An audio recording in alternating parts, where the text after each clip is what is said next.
Greetings and welcome to Transit Ministries, and specifically to our series, The Bible in the Bedroom for Marital Success.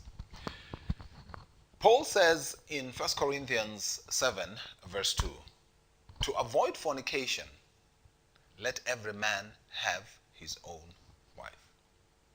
And he goes on and says likewise, let every woman have her own husband. Now, let's just look at the connection between these two verses. The first thing that we're told is Paul clearly addresses the man first. Let every man have his own wife. And then he goes on and tells the women as well, women, you must have your own husband. You've already got your own husband, but you must have him.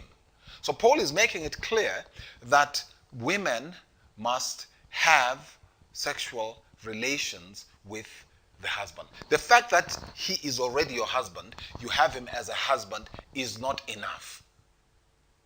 You must actually eventually enter into relations with your spouse in order to ensure that you avoid any form of misconduct. So we see here an interesting scenario where Paul, unlike most people who think that the Bible looked down upon women, Paul is actually giving the woman the power to have her husband. Paul is not saying that the woman must just sit there and hope. He has given an instruction in the previous verse to the man. And in case the woman says, I just have to submit and sit quietly and hope that he does something, Paul is turning and addressing himself to the woman and saying, let every woman also have her own husband.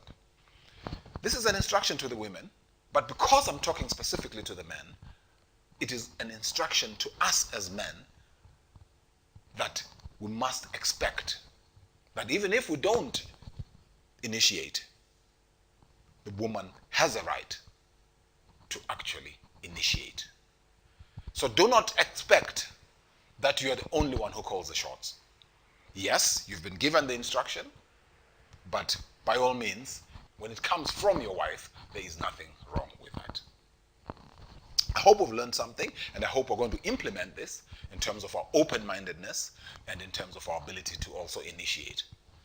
God bless you, and stay tuned.